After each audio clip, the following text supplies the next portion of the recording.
الحمد للہ رب العالمین والصلاة والسلام علی سید الانبیاء والمرسلین اما بعد فاعوذ باللہ من الشیطان الرجیم بسم اللہ الرحمن الرحیم۔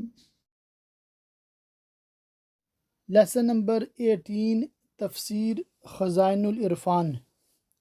اس میں ہم سورہ بقرہ کا ترجمہ اور تفسیر پڑھ رہے ہیں۔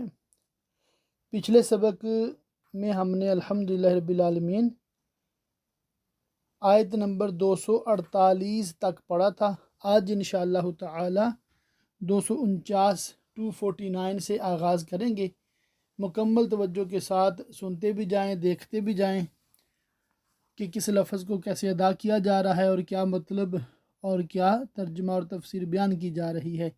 اللہ تعالی ہم سب کو قرآن پاک کو درست سمجھنے، اس کے احکامات پہ عمل کرنے اور دوسروں تک پہنچانے کی توفیق عطا فرمائے۔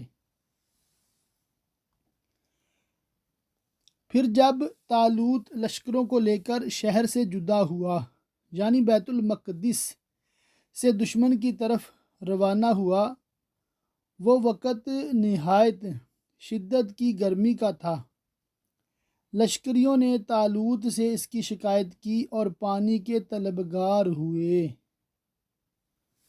بولا، بے شک اللہ تمہیں ایک نہر سے آزمانے والا ہے، تو جو اس کا پانی پیے وہ میرا نہیں، اور جو نہ پیے وہ میرا ہے، مگر وہ جو ایک چلو اپنے ہاتھ سے لے لے۔ تفسیر میں ہے، یہ امتحان مقرر فرمایا گیا تھا کہ شدت تشنگی یعنی پیاس کی شدت کے وقت جو اطاعت حکم پر مستقل رہا وہ آئندہ بھی مستقل رہے گا اور سختیوں کا مقابلہ کر سکے گا، اور جو اس وقت اپنی خواہش سے مغلوب ہو اور نافرمانی کرے وہ آئندہ سختیوں کو کیا برداشت کرے گا۔ تو سب نے اس سے پیا مگر تھوڑوں نے، جن کی تعداد 313 تھی، انہوں نے صبر کیا، اور ایک چلو ان کے جانوروں کے لیے کافی ہو گیا، اور ان کے قلب و ایمان کو قوت ہوئی اور نہر سے سلامت گزر گئے، اور جنہوں نے خوب پیا تھا ان کے ہونٹ سیاہ ہو گئے، تشنگی اور بڑھ گئی اور ہمت ہار گئے۔ پھر جب طالوت اور اس کے ساتھ کے مسلمان نہر کے پار گئے، بولے، ہم میں آج طاقت نہیں جالوت اور اس کے لشکروں کی۔ بولے وہ جنہیں اللہ سے ملنے کا یقین تھا کہ بارہا کم جماعت غالب آئی ہے زیادہ گروہ پر اللہ کے حکم سے، اور اللہ صابروں کے ساتھ ہے، ان کی مدد فرماتا ہے اور اسی کی مدد کام آتی ہے۔ پھر جب سامنے آئے جالوت اور اس کے لشکروں کے، عرض کی، اے رب ہمارے ہم پر صبر انڈیل اور ہمارے پاؤں جمے رکھ، کافر لوگوں پر ہماری مدد کر۔ تو انہوں نے ان کو بھگا دیا اللہ کے حکم سے اور قتل کیا داؤد نے جالوت کو۔ حضرت داؤد علیہ السلام کے والد عیشا طالوت کے لشکر میں تھے، اور ان کے ساتھ ان کے تمام فرزند بھی۔ حضرت داؤد علیہ السلام ان سب میں چھوٹے تھے، بیمار تھے، رنگ زرد تھا، بکریاں چراتے تھے۔ جب جالوت نے بنی اسرائیل سے مقابلہ طلب کیا، وہ اس کی قوت جسامت دیکھ کر گھبرائے، کیونکہ وہ بڑا جابر، قوی، شاہ زور، عظیم الجثہ، بڑے اور موٹے جسم والا، قد آور تھا۔ طالوت نے اپنے لشکر میں اعلان کیا کہ جو شخص جالوت کو قتل کرے میں اپنی بیٹی اس کے نکاح میں دوں گا اور نصف ملک اس کو دوں گا، مگر کسی نے اس کا جواب نہ دیا۔ تو طالوت نے اپنے نبی حضرت شموئیل علیہ السلام سے عرض کیا کہ بارگاہ الہی میں دعا کریں۔ آپ نے دعا کی تو بتایا گیا کہ حضرت داؤد علیہ السلام جالوت کو قتل کریں گے۔ طالوت نے آپ سے عرض کیا کہ اگر آپ جالوت کو قتل کریں تو میں اپنی لڑکی آپ کے نکاح میں دوں اور نصف ملک پیش کروں۔ آپ نے قبول فرمایا اور جالوت کی طرف روانہ ہو گئے۔ صف قتال قائم ہوئی اور حضرت داؤد علیہ السلام دست مبارک میں فلاخن پتھر پھینکنے کا آلہ، جیسے وہ ہمارے ہاں غلیل ہوتی ہے نا، مٹی کی گولی بنا کے، تو غلیل وہ ربڑ کی بنی ہوتی ہے نا، لکڑی اور ربڑ کی، تو اسے پھینکتے ہیں۔ تو یہ تقریباً اس قسم کا تھا کہ وہ ہاتھ میں ذرا اٹھایا ہوا تھا، لے کر مقابل ہوئے۔ جالوت کے دل میں آپ کو دیکھ کر دہشت پیدا ہوئی، مگر اس نے باتیں بہت متکبرانہ کی اور آپ کو اپنی قوت سے مرعوب کرنا چاہا۔ آپ نے فلاخن میں پتھر رکھ کر مارا، وہ اس کی پیشانی توڑ کر پیچھے سے نکل گیا اور جالوت مر کر گر گیا۔ حضرت داؤد علیہ السلام نے اس کو لا کر طالوت کے سامنے ڈال دیا۔ تمام بنی اسرائیل خوش ہوئے اور طالوت نے حضرت داؤد علیہ السلام کو حسب وعدہ نصف ملک دیا اور اپنی بیٹی کا آپ کے ساتھ نکاح کر دیا۔ ایک مدت کے بعد طالوت نے وفات پائی۔ تمام ملک پر حضرت داؤد علیہ السلام کی سلطنت ہوئی۔ سبحان اللہ، کتنا مطلب پیارا یہ بیان ہے کہ اللہ تعالیٰ کیسے نواز دیتا ہے بندے کو۔ یعنی کہ یہ انبیاء کرام علیہ السلام کی سیرت میں ہمارے لیے کتنا بڑا درس ہے، سبق ہے، کہ ایک شخص ہے جو کمزور بھی ہے، مالی لحاظ سے بھی، جسمانی لحاظ سے بھی، مگر اللہ پاک کی جب رحمت اس کی طرف متوجہ ہوتی ہے تو وہ بڑے بڑے شاہ زوروں کو پچھاڑ دیتا ہے۔ تو اللہ تعالیٰ پہ ہمیں توکل ہونا چاہیے، اپنے جسم پہ، اپنی طاقت پہ ناز نہیں ہونا چاہیے۔ یہ بھی درس ہے پہلوانوں کے لیے، طاقتوروں کے لیے، کہ گھمانڈ نہیں کرنا چاہیے طاقت کا۔ وہ ہے نا، اللہ تعالیٰ تو ابابیلوں سے ہاتھی مروا دیتا ہے، جی ہاں، اور مچھر سے نمرود۔ تو یہ بس اللہ تعالیٰ کی قدرت ہے، اور ہمارے پاس ظاہری اسباب ہوں بھی، طاقت ہو، قوت ہو، ہتھیار ہو، سب کچھ ہو، پھر بھی توکل علی اللہ، اللہ تعالیٰ پہ توکل کرنا ہے کہ اسی کی مدد سے بندہ دشمن پہ قابو پا سکتا ہے۔ آج بھی مسلمان کمزور ہیں، تھوڑے ہیں، ٹھیک ہے، مگر اگر وہ اللہ تعالیٰ پہ توکل کریں کما حق ہو اور اتحاد قائم کر کے صف آرا ہوں، تو کوئی بھی کافر دشمن مسلمانوں کو میلی نظر سے نہیں دیکھ سکتا۔ مگر افسوس کہ ہمارا معاملہ بالکل برعکس ہے، اور کافروں نے کیسے مطلب ایک ایک کر کے اسلامی ملکوں پہ حملے کیے، اور ہماری آنکھوں کے سامنے کتنے ہزارہ مسلمانوں کو معاذ اللہ شہید کیا، ظلم کیا۔ بس اللہ تعالی ہم سب کو عقل سلیم عطا فرمائے اور حقیقی بیداری عطا فرمائے، آمین۔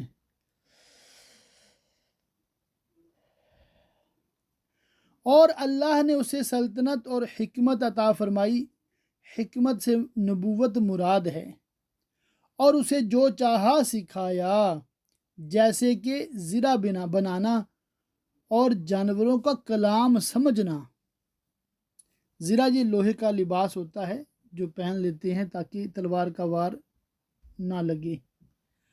اور اگر اللہ لوگوں میں بعض سے بعض کو دفع نہ کرے، یعنی اللہ تعالیٰ نیکوں کے صدقے میں دوسروں کی بلائیں بھی دفع فرماتا ہے۔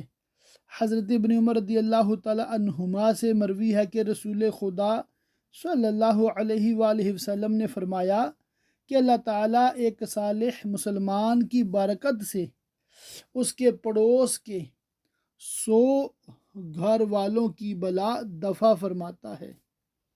سبحان اللہ، نیکوں کا قرب بھی فائدہ پہنچاتا ہے۔ تو ضرور زمین تباہ ہو جائے، مگر اللہ سارے جہان پر فضل کرنے والا ہے۔ یہ اللہ کی آیتیں ہیں کہ ہم اے محبوب تم پر ٹھیک ٹھیک پڑھتے ہیں، اور تم بے شک رسولوں میں ہو۔ یہاں پر الحمدللہ رب العالمین ہمارا دوسرا پارہ جو ہے وہ مکمل ہو گیا۔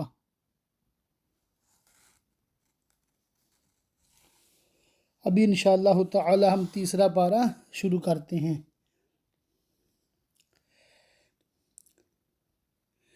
تیسرے پارے کے شروع میں ایک ہی لفظ ہے یہ، اور اس کی تفسیر میں ہے یہ حضرات جن کا ذکر ما سبق یعنی گزشتہ آیات میں اور خاص آیا انک لمن المرسلین میں فرمایا گیا رسول ہیں کہ ہم نے ان میں ایک کو دوسرے پر افضل کیا۔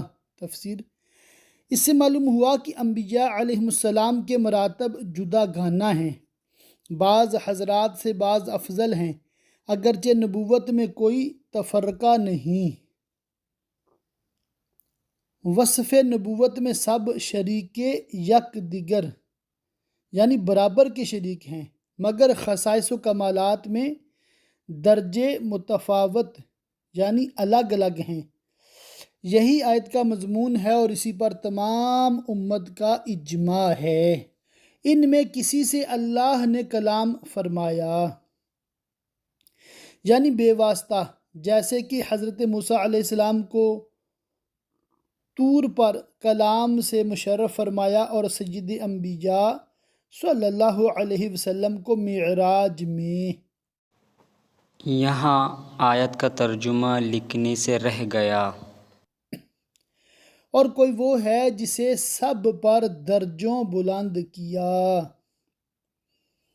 وہ حضور پر نور سید انبیاء محمد مصطفیٰ صلی اللہ علیہ وسلم ہیں کہ آپ کو بدرجات کثیرہ تمام انبیاء علیہ السلام پر افضل کیا۔ اس پر تمام امت کا اجماع ہے اور بکثرت احادیث سے ثابت ہے۔ آیت میں حضور کی اس رفعت مرتبت کا بیان فرمایا گیا اور نام مبارک کی تصریح یعنی وضاحت نہ کی گئی۔ اس سے بھی حضور اقدس صلی اللہ تعالی علیہ وآلہ وسلم علیہ الصلاۃ والسلام کے علو شان یعنی مراتب کی بلندی کا اظہار مقصود ہے کہ ذات والا کی یہ شان ہے کہ جب تمام انبیاء پر فضیلت کا بیان کیا جائے تو سوائے ذات اقدس کے یہ وصف کسی پر صادق ہی نہ آئے اور کوئی اشتباہ راہ نہ پا سکے۔ حضور علیہ الصلاۃ والسلام کے وہ خصائص و کمالات جن میں آپ تمام انبیاء پر فائق و افضل ہیں اور آپ کا کوئی شریک نہیں، بے شمار ہیں کہ قرآن کریم میں یہ ارشاد ہوا درجوں بلند کیا۔ ان درجوں کی کوئی شمار قرآن کریم میں ذکر نہیں فرمائی، تو اب کون حد لگا سکتا ہے؟ ان بے شمار خصائص میں سے بعض کا اجمالی و مختصر بیان یہ ہے کہ آپ کی رسالت عامہ ہے، تمام کائنات آپ کی امت ہے۔ اللہ تعالیٰ نے فرمایا وَمَا أَرْسَلْنَاكَ إِلَّا كَافَّةً لِلنَّاسِ بَشِيرًا وَنَذِيرًا۔ دوسری آیت میں فرمایا لِيَكُونَ لِلْعَالَمِينَ نَذِيرًا۔ مسلم شریف کی حدیث میں ارشاد فرمایا ارسلت الی الخلائق کافہ، اور آپ پر نبوت ختم کی گئی۔ قرآن پاک میں آپ کو خاتم النبیین فرمایا۔ حدیث شریف میں ارشاد ہوا ختم بی النبیون۔ آیات بینات و معجزات باہرات میں آپ کو تمام انبیاء پر افضل فرمایا گیا، آپ کی امت کو تمام امتوں پر افضل کیا گیا۔ شفاعت کبریٰ آپ کو مرحمت ہوئی، قرب خاص معراج آپ کو ملا، علمی و عملی کمالات میں آپ کو سب سے اعلیٰ کیا، اور اس کے علاوہ بے انتہا خصائص آپ کو عطا ہوئے۔ مدارک جمل خازن بیضاوی وغیرہ۔ سبحان اللہ۔ سب سے اعلیٰ ہو اعلیٰ ہمارا سب سے بالا و اعلی ہمارا نبی. کسی نے کہا ہے یوں تو سارے نبی محترم ہیں مگر سید الانبیاء تیری کیا بات ہے. سبحان اللہ. اس پہ بے شمار کلام ہیں، بس کہنا یہ مقصود ہے کہ الحمدللہ رب العالمین ہم جو حضور پر نور شافع یوم النشور صلی اللہ تعالی علیہ وآلہ وسلم کی نعتیں پڑھتے ہیں اور آپ کے گن گاتے ہیں، تو یہ الحمدللہ نہ صرف احادیث مبارکہ سے بلکہ قرآن پاک سے ثبوت اس کا ملتا ہے.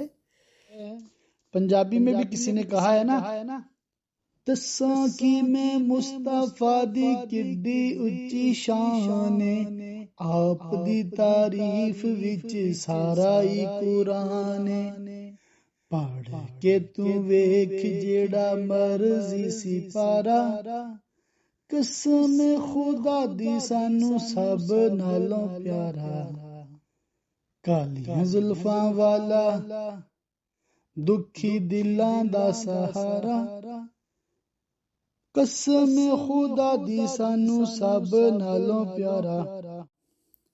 تو اللہ تعالی ہمیں پیارے آقا علیہ السلام کی نعتیں پڑھنے، آپ کی شان اور فضائل کو بیان کرنے کی سعادت ہمیشہ ہمیشہ عطا فرمائے. آئیے مزید ہم ترجمہ پڑھتے ہیں. اور ہم نے مریم کے بیٹے عیسیٰ کو کھلی نشانیاں دیں، جیسے مردے کو زندہ کرنا، بیماروں کو تندرست کرنا، مٹی سے پرند بنانا، غیب کی خبریں دینا وغیرہ، اور پاکیزہ روح سے اس کی مدد کی، یعنی جبریل علیہ السلام سے جو ہمیشہ آپ کے ساتھ رہتے تھے. اور اللہ چاہتا تو ان کے بعد والے آپس میں نہ لڑتے، بعد اس کے کہ ان کے پاس کھلی نشانیاں آ چکیں، یعنی انبیاء علیہ السلام کی معجزات. لیکن وہ تو مختلف ہو گئے، ان میں کوئی ایمان پر رہا اور کوئی کافر ہو گیا. یعنی انبیاء سابقین کی امتیں بھی ایمان و کفر میں مختلف رہیں، یہ نہ ہوا کہ تمام امت مطیع ہو جاتی. اور اللہ چاہتا تو وہ نہ لڑتے، مگر اللہ جو چاہے کرے، اس کے ملک میں اس کی مشیت کے خلاف کچھ نہیں ہو سکتا، اور یہی خدا کی شان ہے. اے ایمان والو، اللہ کی راہ میں ہمارے دیے میں سے خرچ کرو، وہ دن آنے سے پہلے جس میں نہ خرید و فروخت ہے، نہ کافروں کے لیے دوستی، نہ شفاعت، اور کافر خود ہی ظالم ہیں. کہ انہوں نے زندگانی دنیا میں روز حاجت یعنی قیامت کے لیے کچھ نہ کیا. اللہ ہے جس کے سوا کوئی معبود نہیں. اس میں اللہ تعالیٰ کی الوہیت اور اس کی توحید کا بیان ہے. اس آیت کو آیت الکرسی کہتے ہیں. احادیث میں اس کی بہت فضیلتیں وارد ہیں. تو ابھی انشاءاللہ تعالی ہم آیت الکرسی کا ترجمہ اور تفسیر پڑھیں گے. وہ آپ زندہ اور اوروں کا قائم رکھنے والا، یعنی واجب الوجود اور عالم کا ایجاد کرنے اور تدبیر فرمانے والا. اسے نہ اونگ آئے نہ نیند، کیونکہ یہ نقص ہے اور وہ نقص و عیب سے پاک. اسی کا ہے جو کچھ آسمانوں میں ہے اور جو کچھ زمین میں. اس میں اس کی مالکیت اور نفاذ امر و تصرف کا بیان ہے، اور نہایت لطیف پیرایا میں رد شرک ہے کہ جب سارا جہان اس کی ملک ہے تو شریک کون ہو سکتا ہے. مشرکین یا تو کواکب کو پوجتے ہیں جو آسمانوں میں ہیں، یا دریاؤں، پہاڑوں، پتھروں، درختوں، جانوروں، آگ وغیرہ کو جو زمین میں ہیں، جب آسمان و زمین کی ہر چیز اللہ کی ملک ہے تو یہ کیسے پوجنے کے قابل ہو سکتے ہیں؟ وہ کون ہے جو اس کے یہاں سفارش کرے بے اس کے حکم کے؟ اس میں مشرکین کا رد ہے جن کا گمان تھا کہ بت شفاعت کریں گے۔ انہیں بتایا گیا کہ کفار کے لیے شفاعت نہیں، اللہ کے حضور معذونین یعنی اجازت یافتہ لوگوں کے سوا کوئی شفاعت نہیں کر سکتا، اور اذن والے انبیاء و ملائکہ و مومنین ہیں۔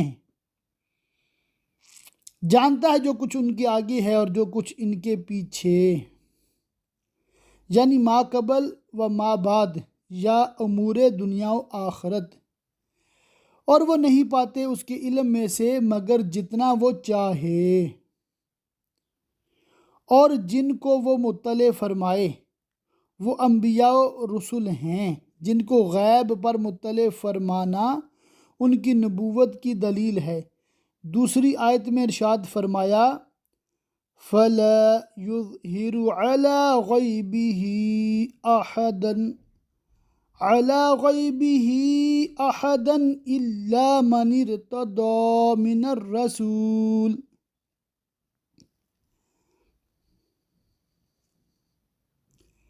اس کی کرسی میں سمائے ہوئے ہیں آسمان اور زمین۔ اس میں اس کی عظمت شان کا اظہار ہے، اور کرسی سے یا علم و قدرت مراد ہے،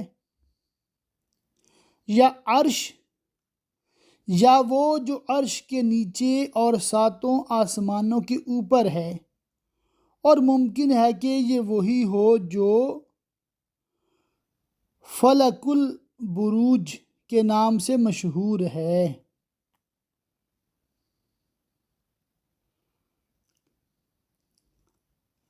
اور اسے بھاری نہیں ان کی نگہبانی، اور وہی ہے بلند بڑائی والا۔ اس آیت میں الہیات کے اعلیٰ مسائل کا بیان ہے، اور اس سے ثابت ہے کہ اللہ تعالیٰ موجود ہے، الہیت میں واحد ہے، حیات کے ساتھ متصف ہے، واجب الوجود اپنے ماسوا کا موجد ہے، تحیز و حلول سے منزہ، اور تغیر و فطور سے مبرہ، نہ کسی کو اس سے مشابہت، نہ عوارض مخلوق کو اس تک رسائی، ملک و ملکوت کا مالک، اصول و فروع کا مبدع،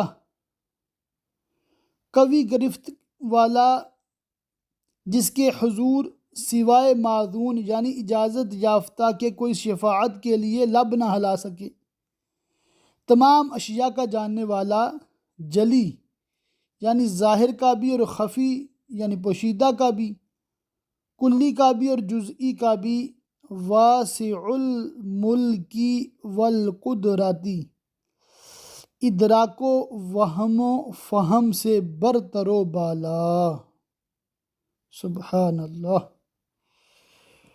کیا شان ہے ہمارے مولا کی۔ کچھ زبردستی نہیں دین میں، لا اکراہ فی الدین، کچھ زبردستی نہیں دین میں۔ صفات الہیہ کے بعد لا اکراہ فی الدین فرمانے میں یہ اشعار یعنی بتا دینا ہے کہ اب عاقل کے لیے قبول حق میں تأمل کی کوئی وجہ باقی نہ رہی، بے شک خوب جدا ہو گئی ہے نیک راہ گمراہی سے، تو جو شیطان کو نہ مانے اور اللہ پر ایمان لائے۔ اس میں اشارہ ہے کہ کافر کے لیے اول اپنے کفر سے توبہ و بیزاری ضرور ہے، اس کے بعد ایمان لانا صحیح ہوتا ہے۔ اس نے بڑی محکم گرہ تھامی جسے کبھی کھلنا نہیں، اور اللہ سنتا جانتا ہے۔ اللہ والی ہے مسلمانوں کا انہیں اندھیریوں سے، کفر و ضلالت کی ایمان و ہدایت کی روشنی اور نور کی طرف نکالتا ہے، اور کافروں کے حمایتی شیطان ہیں، وہ انہیں نور سے اندھیریوں کی طرف نکالتے ہیں، یہی لوگ دوزخ والے ہیں، انہیں ہمیشہ اس میں رہنا۔ اے محبوب، کیا تم نے نہ دیکھا تھا اسے جو ابراہیم سے جھگڑا اس کے رب کے بارے میں اس پر غرور و تکبر پر کہ اللہ نے اسے بادشاہی دی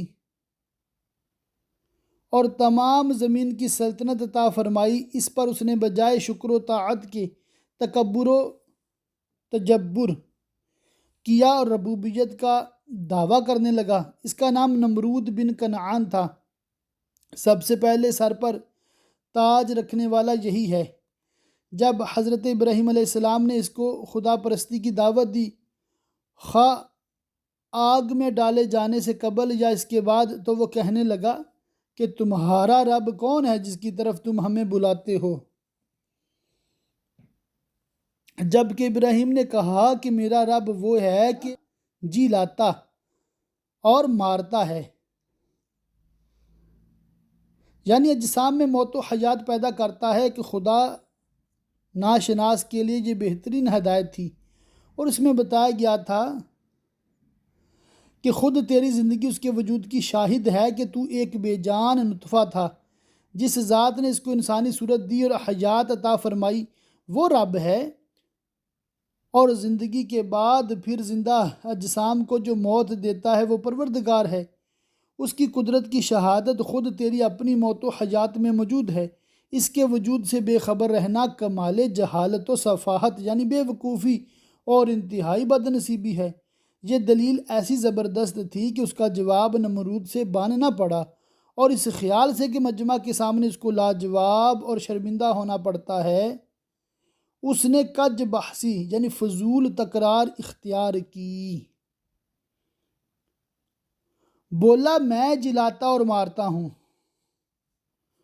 نمرود نے 2 شخصوں کو بلایا، ان میں سے ایک کو قتل کیا، ایک کو چھوڑ دیا، اور کہنے لگا کہ میں بھی جلاتا اور مارتا ہوں، یعنی کسی کو گرفتار کر کے چھوڑ دینا، اس کو جلانا ہے۔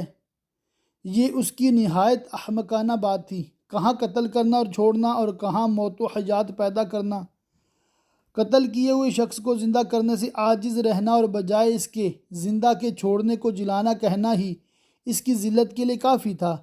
وکلا پر اسی سے ظاہر ہو گیا کہ جو حجت حضرت ابراہیم علیہ السلام نے قائم فرمائی وہ قاطع ہے اور اس کا جواب ممکن نہیں، لیکن چونکہ نمرود کے جواب میں شان دعویٰ پیدا ہو گئی تو حضرت ابراہیم علیہ السلام نے اس پر مناظرانہ گرفت فرمائی کہ موت و حیات کا پیدا کرنا تو تیرے مقدور یعنی اختیار میں نہیں، اے ربوبیت کے جھوٹے مدعی، تو اس سے سہل یعنی آسان کام ہی کر دکھا جو ایک متحرک جسم کی حرکت کا بدلنا ہے۔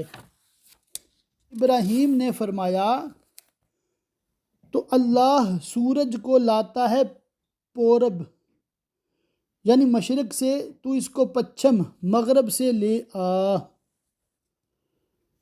یہ بھی نہ کر سکے تو ربوبیت کا دعویٰ کس منہ سے کرتا ہے؟